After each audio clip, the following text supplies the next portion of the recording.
ဒီနေ့ review လုပ်ပေးဖို့အလှည့်ကြတာတော့ Simplex ကထုတ်တဲ့ 5-in-1 hair dryer ပဲဖြစ်ပါတယ်ရှင်။ဘာလို့ 5-in-1 လို့ခေါ်လဲဆိုတော့စက်ကြည့်ပေးပါ။ဒါကတော့ dryer ရောက်ချင်းရက်ကစမ်းပြီး late ကြည့်ထားတဲ့ video လေးပါ။မ late တက် late တက်နဲ့ late တက်ဒါပေမဲ့ late ဖြစ်သွားပါတယ်။ late ပြီးတော့ဒီ dryer ကကောင်းနှကောင်းပါတဲ့အတွက်ကြောင့်မလို့ဖြောင်းဆက်ကောက်ဆက်လိမ့်ဆက်တွေအများကြီးမလို့တော့အဲ့နှကောင်းရှိတာနဲ့အရန်ဆင်ပြေနေပြီ။သူ့ရဲ့အားသာချက်ကတော့ဗာလဲဆိုရင်အရန်ပေါ့တယ်။ကျမတငယ်ချင်းကိုပဲကြည့်လိုက်သူစပင်ဘလောက်ရှည်လဲသူဘလောက်ကြာကြီးမှုတ်ရမယ်ဒါပေမဲ့ဒီဟာလေးနဲ့ကျတော့အရန်ဆင်ပြေနေတယ်အခုနောက်ပိုင်းဝယ်မဲ့သူတွေတော့ကတော့ limited edition ဖြစ်တယ် Monchichi နဲ့ collab လုပ်ထားတဲ့ color လေးရပါမယ်ချစ်စရာလေးနော်ဒါလေးကတော့ late B လေးနဲ့ပုံသွင်းတာပါ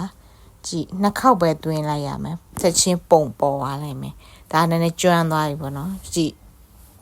နှစ်ဖက်ရဲ့ကွာခြားမှုဘလောက်တောင်လွယ်လဲဆိုတာအဲလေးမုတ်ဆက်လေးဖွင့်ထားပြီးတော့အဆင်ပြေသွားပြီနှစ်ဖက်ရဲ့ကွာခြားမှုလိပ်ပြီးပဲသုံးပြီးလိပ်ပြနေတဲ့ทีมတွေမှာဆိုလို့အစားမလို့ကောင်းပြောင်းပြီးတော့ရိုးမှုတ်ပြပါမယ်ကဲဒါတော့ရိုးမှုတ်တာပါတကယ်လို့ဖြောင်းချင်နေဆိုရင်စပင်ရောအထဲထည့်ပြီးတော့မှုတ်လို့လည်းရပါတယ်ကျမတော့အဲ့မှုတ်တဲ့နီးမှန်မသိဘူးဒါပေမဲ့မှုတ်ကြည့်လိုက်တဲ့အဆင်ပြေလားဆိုသူကလည်းတော့အဆင်ပြေသွားပါတယ်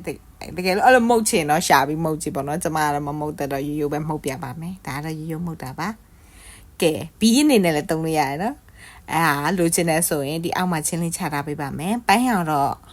လှတယ်ဒါပေမဲ့မွန်ချီချီကပိုလာတယ်အဲဒါမို့လို့မွန်ချီချီလေးကိုမှာကြပါမွန်ချီချီလေးချစ်စရာလေးနော် limited edition ဒါမျိုးကောင်းတဲ့နဲ့ 5-in-1 dryer ရှာနေတယ်ဆိုရင်တော့ဒီ dryer လေးကို recommend ပေးပါတယ်ဝယ်သုံးကြည့်ပါအရန်ဆင်ပြေပါတယ်ဗီဒီယိုလေးကိုအစအဆုံးကြည့်ပေးတဲ့အတွက်အားလုံးကျေးဇူးတင်ပါတယ်ရှင်ဝယ်သွားလို့ရပါတယ်အောက်မှာချင်းချထားပေးပါမယ်ရှင် bye bye နောက်ဗီဒီယိုမှာပြန်တွေ့ပါမယ်